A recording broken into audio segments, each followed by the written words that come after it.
지난 주일까지 저희 교회는 말씀 사경회를 하나님 앞에서 가졌습니다. 말씀 사경회를 하면서 정말 귀한 목사님 오셔서 복음을 우리에게 전파해 주셨고, 우리 많은 성도님들이 말씀을 듣고 회복되고 은혜를 받는 모습을 보면서 저도 너무나도 기쁘고 감사했습니다. 어떻게 보면 제가 좀 은혜를 이번에 많이 받은 것 같습니다.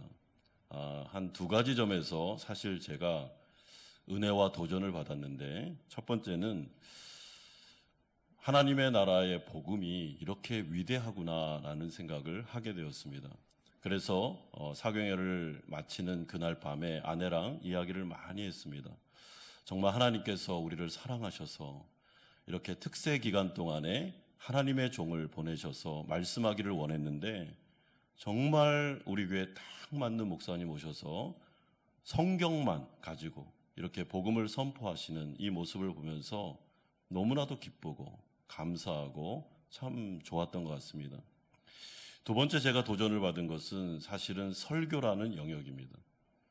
저는 이제 설교자이기 때문에 장영일 목사님이 이렇게 설교하시는 모습을 보면서 굉장한 도전을 받았습니다. 그래서 주일 점심 때 이렇게 저희 부부와 이제 목사님 부부가 이렇게 식사를 나누는 과정에 제가 많은 여러 가지를 여쭤봤습니다. 목사님, 어떻게 본문 이 설교문을 한 번도 안 보고 설교를 하십니까? 어떤 비결이 있습니까? 라고 했더니 목사님이 하시는 말씀이, 본인이 이제 30대 초반에 이렇게 담임 목사를 시작하면서 한 6년, 7년까지는 본인도 이 설교문을 그대로 보고서 읽는 연습을 많이 했다고 얘기해 주셨습니다. 그러다가 어떤 시점이 되어 한 7년 정도 됐을 때는 내가 이 본문을 풀 버전으로 다 쓰지만 성도들과 아이터치도 하면서 또한 이 말씀을 전하는 게 좋겠다라는 생각이 드셔서 이제 그렇게 연습을 하신 거죠. 그리고 한 30년이 지나니까 이제 그 내공이 이제 나온 겁니다. 그래서 제가 그 이야기를 딱 들으면서 도전을 받았습니다.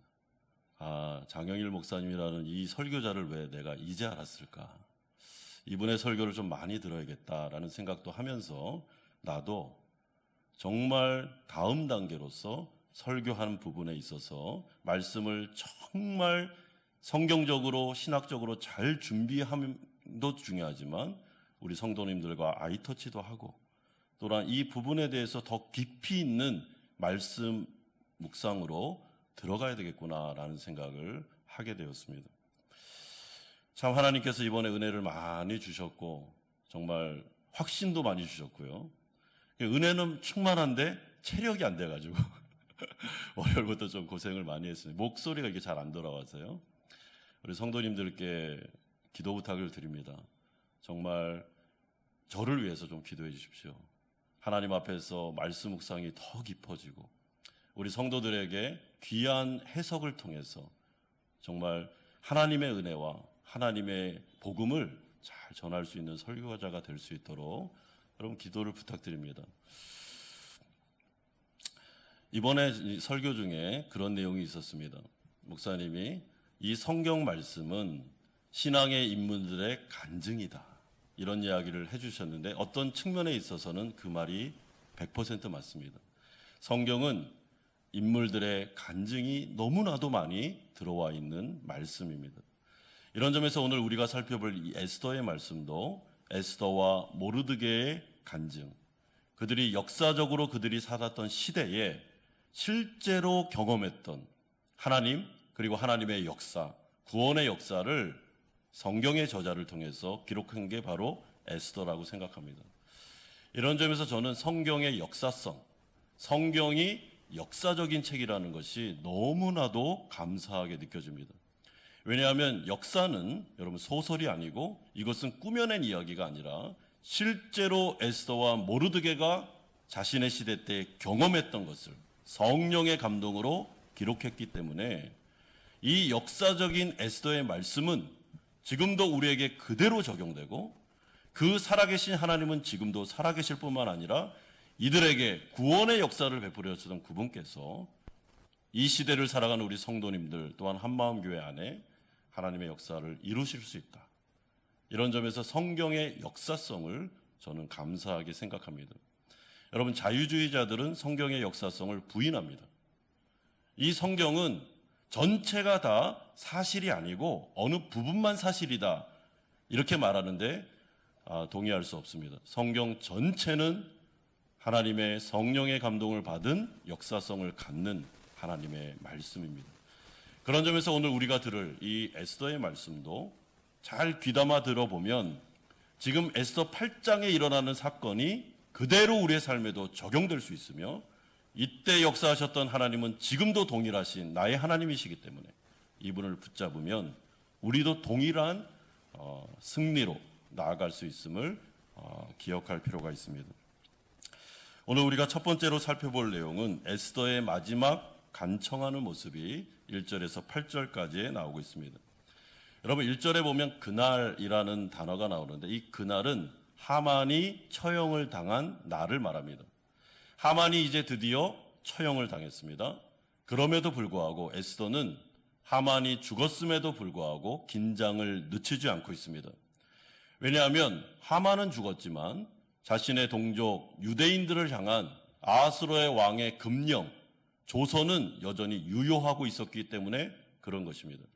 그래서 에스더는 이 긴장감을 늦추지 않고 계속해서 자기가 원하는 다음 단계로 작전을 진행시키고 있습니다. 아하스로의 왕이 하만이 죽자 하만에게 있었던 인장반지와 그리고 그의 전 재산을 빼어가지고 모르드게에게 주고 있습니다. 여러분, 모르드게에게 준 이유가 있습니다. 그 이유는 에스더가 이 모르드게라는 이 사람에 대해서 이제 드디어 이 사람의 정체를 밝혔기 때문입니다.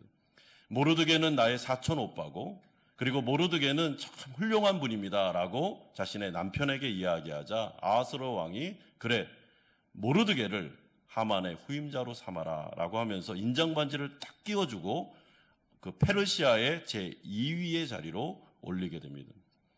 그때 에스더가 그 틈을 타서 지금 일어나고 있는 이 상황을 잘 살펴보면서 이 기회를 놓치지 않고 이제 자신의 두 번째 단계로 들어가는데, 그것이 무엇인가 하면 에스더는 자신이 여태까지 했던 역할과 이제는 자신의 한계를 인정하면서 그 다음 차례는 이제 모르드게가 유대인들을 구원하는 역사를 이루어야 된다는 것을 알았기 때문에 자꾸만 모르드게를 앞세우는 일을 하게 됩니다. 여러분, 저는 이것이 에스더의 지혜요, 그의 믿음이요, 참 그의 엄청난 통찰이라고 생각합니다.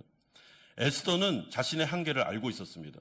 내가 하는 일은 나의 남편인 아하스로의 왕의 마음을 바꿔가지고 그의 마음을 바꾼 것을 통해서 하만을 제거하는 것까지, 여기까지는 내가 할 수 있는 일이지만 그 다음에 나의 동족 유대인들을 구원하기 위해서 금령이 찍힌 조서를 바꾸는 작업은 왕으로서 내가 해야 될 임무가 아니라 이것은 모르드게가 할 임무다라는 것을 그는 알고 있었습니다.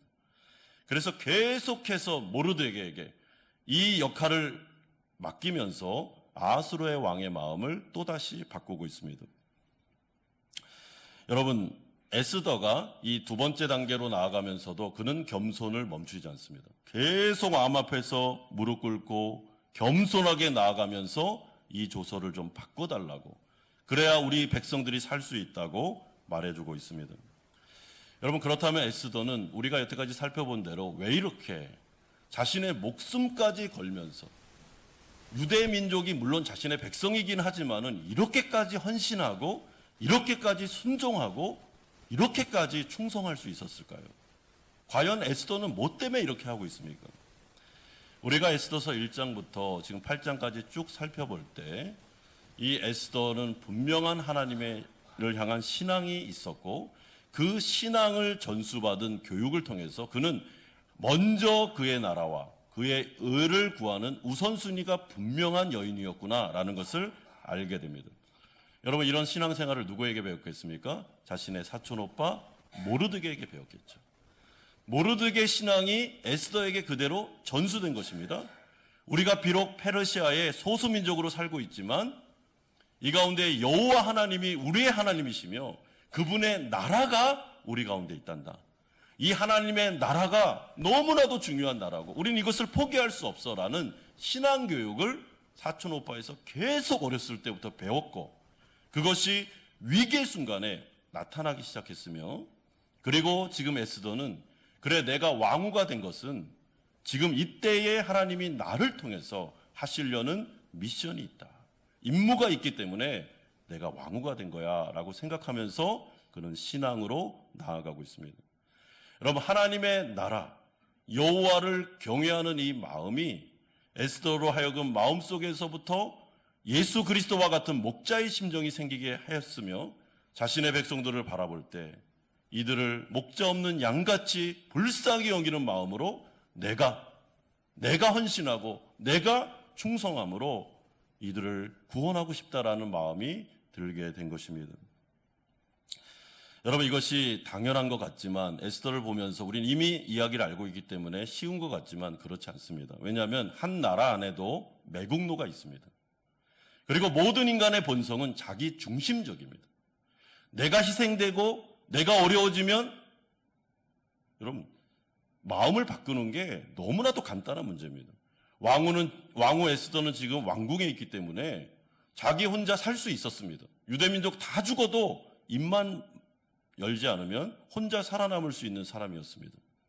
그럼에도 불구하고 에스더는 자신의 민족과 자신을 하나로 여겼습니다. 우리는 한 운명 공동체며 한 하나님을 섬기는 하나님의 나라를 대변하는 자들이기 때문에 이들이 죽으면 나도 죽는다, 내 민족이 없으면 나도 없어 라는 심정을 가지고 그는 민족을 구원하는 데 자신을 헌신하게 된 것입니다.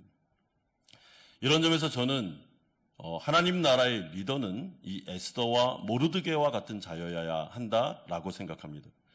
하나님의 나라 가운데 리더는 여호와를 경외하는 사람이어야 됩니다. 그리고 여호와를 경외하는 그 마음은 하나님의 나라에 대해 우선순위를 둘 수 있는 사람입니다. 자기 자신이 할 일이 많이 있고, 그리고 내가 이 땅 가운데 또한 이 세상을 살아가면서 해야 될 많은 업무들이 있지만, 그럼에도 불구하고 그의 중심에는 여호와가 왕이심을 인정하기 때문에 그의 우선순위는 먼저 그의 나라와 그의 의를, 이 방식을 통해서 살아갈 때 하나님이 이 모든 것을 채우신다라는 믿음이 있는 사람이 바로 하나님의 나라의 리더라고 생각합니다. 그리고 두 번째로는 그 사람 안에 목자의 심정, 선한 목자의 심정, 자신의 예수님의 양들을 바라보면서 정말 창자가 끊어지는 고통을 느낄 정도의 그런 영혼에 대한 그런 목자의 심정이 있어야만 그 사람이 참된 리더가 될 수 있다라고 생각합니다. 예수님은 나는 선한 목자라라고 말씀하시면서 선한 목자는 양들을 위하여 목숨을 버린다라고 했습니다. 하나님의 나라와 그의 의를 위해서, 또한 예수님의 양들을 위해서 자신을 희생하고 자신을 좀 내려놓고 하나님의 뜻을 구하면서 하나님의 나라가 이루어질 수 있도록 하는 그 사람이 바로 영적인 리더가 되는 것입니다. 그러므로 교회 안에서 가장 큰 위기는 여러분 상황이 어렵거나 아니면 여러 가지 환경이 나쁜 것이 위기가 아닙니다. 진짜 위기는 교회 안에 에스더와 모르드게와 같은 리더가 없는 것이 위기입니다. 그러면 양들은 흩어지게 되어 있고 양들은 방황할 수밖에 없는 것입니다. 진짜 좋은 교회는 상황은 힘들고 환경은 어렵다 할지라도 이 모르드게와 에스더처럼 여호와를 경외하고 하나님의 나라의 우선순위를 두며 헌신되어 있기 때문에 자신의 예수님의 양들을 위해서 정말 자신의 목숨까지도 내었을 정도의 그런 충성된 리더들이 있다면 여러분 그 교회는 위기가 아닙니다. 그 교회는 반드시 하나님의 부흥을 이루게 될 것입니다. 우리 한마음 교회를 위해서 기도할 때 그러므로 에스더와 모르드게와 같은 리더들이 필요합니다. 여러분 목자가 우리의 목장을 섬길 때 우리의 목원들을 에스더와 모르드게와 같은 심정으로 한번 섬긴다면 그 목장은 부흥할 수밖에 없습니다. 한 영혼 한 영혼 목원들을 바라보면서 이 영혼들이 얼마나 귀한가. 이 영혼들을 위해서 내가 헌신하고 이 영혼들을 위해서 내가 조금 더 손해보고 하겠다라고 심정으로 목자들이 나아가면 여러분 그 목원들은 그 목자를 따를 수밖에 없는 것이죠. 그런 점에서 담임 목사로서 저의 위치가 중요하다고 생각합니다. 여러분 교회가 위기고 어려울 때 진짜 리더는 뒤로 빠지면 안 됩니다. 앞으로 나와야 됩니다. 나와서 내가 책임지겠습니다. 한번 해보겠습니다. 예수님 믿고 한번 가보겠습니다. 그러면서 양들을 바라보면서 헌신하고 충성으로 나아갈 때 하나님께서는 그 가운데 은혜를 주시며 회복을 주시며 영적인 갱신을 주실 수 있다고 생각합니다. 이런 가운데 아하스로 왕이 에스더에게 뭐라고 하냐면 아무리 내가 페르시아의 왕이지만 내가 인장반지를 찍은 이 조서, 금령에 대해서는 내가 바꾸기가 어렵다라는 말을 해주고 있습니다. 여러분 이것은 당연한 말이죠. 왜냐하면 이 왕이 찍은 인장반지를 찍은 금령을 막 자꾸만 바꾸면 여러분 그 나라의 기강도 흔들리고 아하스로의 왕의 권위도 흔들립니다. 그렇기 때문에 이 문제는 굉장히 어려운 문제입니다. 하만을 죽이는 문제는 간단한 문제였는데 왕의 금령을 바꾸는 문제는 엄청나게 어려운 문제입니다. 에스더가 이것을 알고 있었습니다. 그래서 에스더는 모르드게를 등장시키므로 그에게 아하스로의 왕의 인장반지를 끼게 하고 모르드게에게 전권을 주게 한 다음에 모르드게의 지혜로 모르드게의 통찰을 가지고 이제 하만의 금령과 모르드게의 금령이 서로 싸움으로 모르드게의 조서가 이길 수 있도록 이런 방법으로 이 문제를 해결하려고 하고 있습니다. 여러분 에스더가 얼마나 지혜롭습니까? 정말 이 여인을 보면서 저는 감탄을 안 할 수가 없습니다. 이 문제가 딱 터졌고 자신이 죽으면 죽으리라 하면서 금식을 선포하고 나아갔을 때 금식하면서 이 여인이 하나님 앞에 지혜를 구했던 것 같습니다. 하나님 어떻게 하면 좋겠습니까? 이 문제를 어떻게 풀었으면 좋겠습니까? 저에게 지혜를 주십시오. 그때 하나님께서 에스더에게 지혜를 주셨고 네가 아하스로의 왕을 바꾸고 그리고 그 다음에는 모르드게가 할 수 있도록 너는 그 사전 작업을 다 했으면 좋겠다라는 지혜를 주신 것 같습니다. 그리고 에스더는 그 일을 감당하고 있습니다. 여러분 한 가정에서 믿음의 여성들이 중요합니다. 이 에스더처럼. 가정 안에 위기가 닥치고 내 힘으로 감당할 수 없는 일들이 자꾸만 일어나기 시작했을 때는 믿음의 여성들이 하나님 앞에 나아가 금식을 선포하고 기도하고 그리고 지혜를 구하셔야 됩니다. 하나님 지혜를 주십시오. 지금 이 상황에서 저는 어떻게 해야 됩니까? 하나님 제가 지혜가 없습니다. 어떻게 할지를 모르겠습니다. 너무 마음이 떨리고 힘듭니다. 자꾸만 자포자기하고 싶은 마음이 듭니다. 그러나 주님 저에게 힘도 주시고 지혜도 주시고 통찰력도 주십시오. 이 문제를 어떻게 지혜롭게 해결해야 되는지를 알려주십시오. 그러면 야고보서 1장의 말씀처럼 후히 주시는 하나님께서 꾸짖지 아니하시고 우리에게 지혜를 주실 것입니다. 믿음의 여성들이 딱 믿음으로 서 있으면 지혜롭게 서 있으면 그 가정은 흔들리지 않습니다. 남편이 어렵고 힘든 일을 닥쳐왔다 할지라도 여보 우리 기도하자고. 여보 걱정하지 마. 하나님께서 지금 나에게 지혜를 주시고 있어. 우리 좀 더 기다리면서 지혜롭게 이 문제를 한번 풀어보자고 격려할 수가 있는 것입니다. 크게 두 번째로 이제 모르드게 금령이 반포되는 내용이 9절에서 14절에 나오고 있습니다. 여러분 이제 모르드게는 자신의 권한과 모든 지혜를 발휘해서 이제 왕의 금령을 바꾸려는 노력을 시도합니다. 먼저 서기관들을 부릅니다. 그런 다음에 모르드게가 그 서기관들 이게 필사하는 사람들을 통해서 이제 자신이 조서를 꾸미고 있습니다. 근데 이 조서는 하만이 꾸민 조서를 대항하는 조서입니다. 그리고 거기에다 인장반지를 찍습니다. 그러면 하만의 조서도 인장반지가 찍혀 있고 여기 조서도 인장반지가 딱 찍혀 있으니까 이 두 금령이 이제 부딪히는 거죠. 전쟁을 벌이게 되는 것입니다.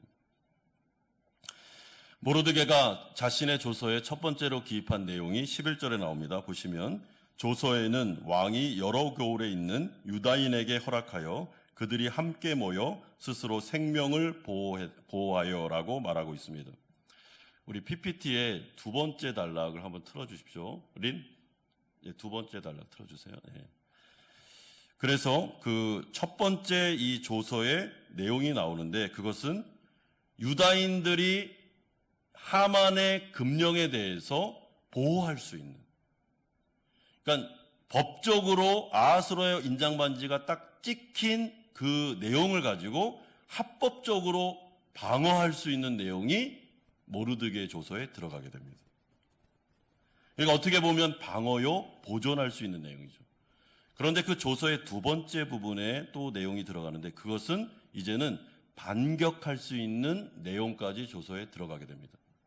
그러니까 모르드게가 이 조서를 꾸미면서 서기관들을 불러서 이렇게 대피를 시키면서 아주 지혜롭게 어떻게 하면 이 하만의 이 금령을, 아하스로의 금령을 이길 수 있고 방어할 수 있고 그리고 반격할 수 있는가라는 부분을 이 조서 안에 다 기록합니다. 그리고 거기에다가 아하스로 왕이 준 인장반지를 가지고 딱 인장반지를 찍고 그리고 똑같이 모든 도성에 각 언어를 가지고 이 조서를 다 반포하고 있습니다. 여러분, 그런데 우리가 이 부분에서 두 가지 사실을 주목하셔야 되는데요. 그 첫 번째가 하만의 금령이 내려진 다음에 오늘 모르드게의 금령이 내려지는, 이 조서가 내려지는 데까지의 이 기간이 며칠 걸렸냐 하는 것이 굉장히 중요합니다. 여러분, 며칠 걸렸겠습니까? 2개월 10일이 걸렸습니다. 하만의 조서가 선포되고 반포되고 모르드게가 조서가 반포될 때까지 2개월 10일. 자, 2개월 10일이면 며칠입니까? 날짜로 따지면 70일이죠. 70이라는 단어가 왜 중요하겠습니까? 우리 성도님들 이미 다 알지만 7이라는 숫자는 하나님의 수, 완전한 수를 의미하는 것입니다. 그렇기 때문에 이것은 의도적이라고 저는 생각합니다. 하나님께서 하만의 조서가 반포되고 모르드게가 조서가 반포될 때까지 70이라는 기간을 정확하게 맞추심으로 이제 하나님의 온전한 섭리와 하나님의 온전한 계획과 하나님의 인도하심에 따라 지금 이 사건들이 벌어지고 있다는 것을 우리에게 말씀해 주고 있습니다. 여러분, 우리가 이미 살펴본 대로 이 70일 동안 어떤 일이 벌어졌죠? 하만이 이스라엘 민족을 죽이려고 계획을 꾸몄습니다. 그리고 그 사실을 모르드게가 알고 자신의 민족에게 금식을 선포했습니다. 그리고 왕궁 앞에서 금식함으로 말미암아 자신의 에스더에게 이 사실을 알렸습니다. 그리고 에스더는 그 말을 듣고 잘 못합니다라고 했다가 다시 마음을 바꿔서 금식을 선포하고 하나님 앞에 들어가는 장면이 있었습니다. 그리고 많은 계획을 가지고 아하스로의 왕을 바꾸고 여러 가지 어려운 가운데서도 위기를 극복하는 과정이 이 70일 동안에 일어났습니다. 그때 하만은 너무나도 모르드게를 바라보면서 너무나도 기분이 나빠서 단두대를 만들어서 모르드게를 죽이려고 하는 시도도 있었습니다. 그리고 그 모든 것들이 하나님의 은혜로, 하나님의 섭리대로 에스더의 작전이 잘 성공하여 모르드게도 살고 에스더도 사는 그런 일들이 지금 70일 동안에 일어난 것입니다. 그러므로 이 하나님의 완전한 수 70일 기간 동안에 그러면 왜 하나님은 그 전에 이미 미리 한 열흘, 이틀, 한 10일, 20일 정도 지났을 때 유대민족들을 구원하면 좋을 텐데 굳이 70일 기간 동안 꾹 참으시면서 이 70일을 허락하신 이유가 무엇이겠습니까? 잘 모르죠? 그 하나님의 뜻입니다. 그러나 우리가 충분히 성경 전체를 통해서 유추할 수 있는 것은 하나님은 자신의 계획대로 움직이시는 분일 뿐만 아니라 이 70일이라는 기간을 통해서 하나님의 뜻을 완전히 이루셨다라는 것을 우리는 알 수 있습니다. 어떤 뜻입니까? 자신의 백성 에스더와 모르드게를 비롯한 유대민족의 회개할 수 있는 기간, 모르드게와 에스더와 유대민족이 끝없이 하나님 앞에서와 또한 그 아하스로 앞에서 겸손할 수 있는 기간, 온전하게 하나님 앞에 신앙으로 돌아올 수 있는 기간, 하나님을 매달릴 수 있는 기간, 그 기간을 충분하게 주시고 반대편에서는 하만이 기고만장하게 교만하게 다 막 마음껏 교만하게 설칠 수 있는 기간까지도 충분히 주심으로 이제 하나님의 시간이 딱 됐을 때 교만한 자는 낮추시고 겸손한 자는 높이심으로 하나님이 어떤 분이시며 하나님의 나라가 어떤 나라인지를 보여주는 기간이 바로 이 70일의 기간이었다고 저는 생각합니다.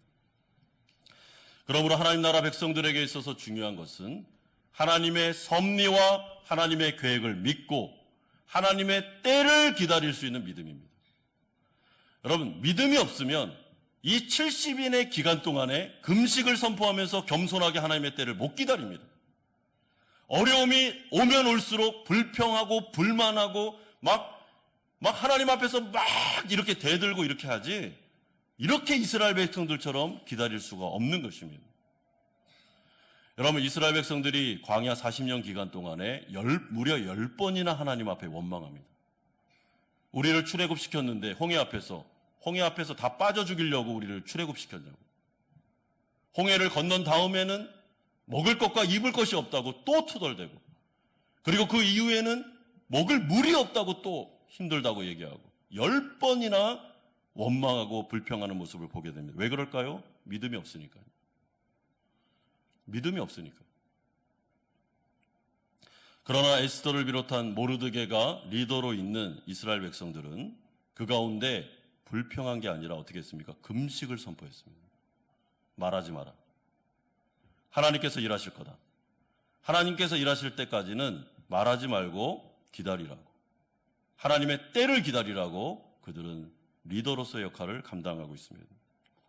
여러분, 믿음이 없는 사람은 인내하지 않습니다. 믿음이 없는 사람은 기다릴 수 없습니다. 믿음이 없는 사람은 하나님의 관점으로 이 상황을 통찰력을 가지고 바라볼 수 없습니다. 그저 그 어려운 상황만 보면서 원망하고 불평하고 그 기간을 다 허비하는 것입니다. 그러나 하나님은 70일이 딱 됐을 때 상황을 완전히 역전시켰습니다. 하만은 죽고 모르드게가 등극했는데, 여러분, 모르드게가 이 당시에 등극한다는 게 이게 기적 아니겠습니까? 그 많은 정치가들과 그 많은 권력자들이 있는 앞에서 어떻게 모르드게가 2인자로 올라갑니까? 근데 하나님은 모르드게를 2인자로 딱 올리시고 아하스로의 왕의 인장반지를 딱 끼움으로 내 때가 이제 됐다. 이제부터는 너희들에게 엄청난 구원과 역전의 역사가 나타나게 될 것임을 알려주고 있습니다. 그러므로 사랑하는 성도 여러분, 우리의 인생과 또한 우리 교회의 인생 가운데도 70일의 기간이 있습니다. 하나님의 때가 있습니다. 하나님은 살아계십니다. 그렇기 때문에 하나님은 아무 계획 없이 막무가내로 일하는 분이 아닙니다. 주님은 모든 걸 다 보고 있습니다. 성도들이 어렵고 개인적으로 힘들고 자신의 힘으로 감당할 수 없는 일이 막 닥쳐옴에도 불구하고 기다리고 가만히 그냥 아무 손을 안 쓰고 내버려 둘 때가 있습니다. 교회도 마찬가지입니다. 여러분, 교회도 너무 힘들고 어렵고 정말 이것을 어떻게 이 고비를 넘겨야 돼? 라고 하는 그런 상황 속에서도 하나님이 꿈쩍 않고 가만히 있을 때가 있습니다. 여러분, 그때는 일단 입을 다물어야 됩니다. 입을. 그리고 하나님의 70일이 있을 거야. 주님의 때가 있을 거다. 그리고 하나님께서 그때 능력을 발휘하실 거야 라는 것을 믿고 금식을 선포하고 기도로 들어가는 것입니다.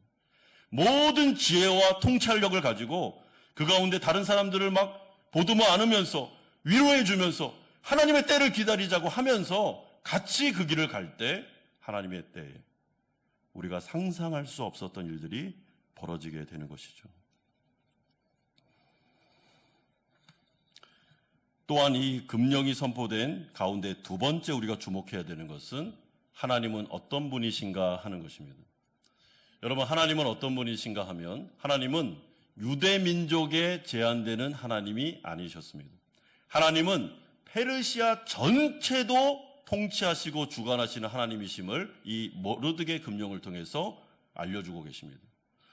여러분, 우리가 신앙생활하면서 자꾸만 하나님을 제한시키는데 하나님은 교회 안에서만 역사하시고 우리가 살아가는 직장이나 사업장이나 이런 부분에서는 이 세상 속에서는 하나님이 역사할 수 없다고, 믿지 않는 저 아하스로의 왕의 마음을 하나님은 바꿀 수 없어, 이거는 말도 안 돼라고 생각할 수 있지만 오늘 본문은 분명히 말씀하시기를 하나님은 믿는 자들만의 하나님이 아니라 온 세상을 주관하는 하나님이심을 우리에게 알려주고 있습니다. 그러므로 이 세상에 있는 모든 신들은 가짜 신입니다. 여러분, 우상입니다. 여러분, 그 모든 것들은 진짜 신이 아닙니다. 유일한 신은 하나님밖에 없습니다. 그분은 교회를 다스리시고 믿는 자들의 삶을 다스리실 뿐만 아니라 믿지 않는 자들을 변화시키고 여전히 그들에게도 만왕의 왕으로서 세상을 주관하고 계시는 분이십니다. 여러분, 이 교리가 왜 이렇게 중요합니까? 성도들이 이 세상을 살아가며 예배를 드리고 교회 안에서 기도하고 말씀을 듣고 은혜 받고 세상으로 나아가서는 자신의 힘과 능력으로 살려고 하는데 그러면 안 된다는 것이죠. 거기에서도 하나님은 역사하고 있고 우리의 사장님의 마음을 바꾸는 분도 하나님이시고 맡겼던 그 오더가 뚫리게 하는 것도 하나님이시고 이 모든 것들을 주관하는 정치, 경제, 사회, 문화, 국제, 무역 모든 것들을 주관하시는 분이 하나님이시기 때문에 삶의 태도에 있어서 하나님을 의지해야 된다라는 것을 모르드게 금령은 우리에게 보여주고 있습니다. 그러므로 하나님은 이스라엘의 하나님만이 아니었습니다. 페르시아 제국도 하나님이 통치하시는 분이셨습니다. 그러므로 우리가 의지하고 기도해야 될 분은 하나님밖에 없습니다. 그분에게 가야 됩니다. 그분에 가서 기도할 때 신앙적인 부분만 위해서 기도할 필요가 없습니다. 이 부분을 위해서 기도해도 되나? 라고 싶은 부분도 기도하십시오. 하나님, 제 남편이 있는 직장의 사장님의 마음을 바꿔주시옵소서. 이렇게 좋은 기도, 그런 기도도 하고, 하나님, 좀 경제가 좀 살아날 수 있도록 좀 불쌍히 여겨달라고. 이런 기도도 좋은 기도 아니겠습니까? 그때 하나님께서 그 기도를 들으십니다. 오늘 본문의 마지막 세 번째로 이제 이스라엘 백성들이 미리 승리를 자축하는 내용이 15절에서 17절까지 나오고 있습니다. 이제 상황은 역전되었습니다. 전세는 완전히 유대민족에게로 넘어왔습니다. 그래서 이미 유대인들은 승리한 것처럼 지금 축제를 벌이려고 하고 있습니다. 그런데 잘 기억할 것은 아직 승리가 아니잖아요. 아직 이 모르드게의 금령이 유효하게 지금 시행된 것도 아니지 않습니까? 그럼에도 불구하고 미리 이스라엘 백성들은 되어지는 상황을 잘 지켜보면서 하나님이 우리에게 승리를 주셨다는 것을 직감하고 이들은 축제로 들어가기 시작합니다. 16절 보십시오. 유다인에게는 영광과 즐거움과 기쁨과 존귀함이 있는지라.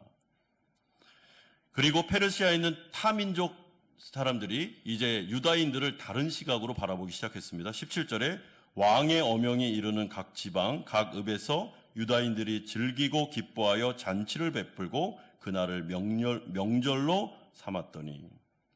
그런데 심지어 어떤 일까지 벌어졌는가 하면 17절에 본토 백성이 유다인을 두려워하여 유다인 되는 자가 많더라. 여러분, 이방 민족 중에 그 페르시아에 살았던 그 이웃 민족 중에 유다인들을 두려워해서 유다인이 되는 사람들이 많았다는 것은 할례를 받고 개종을 했다라는 의미입니다.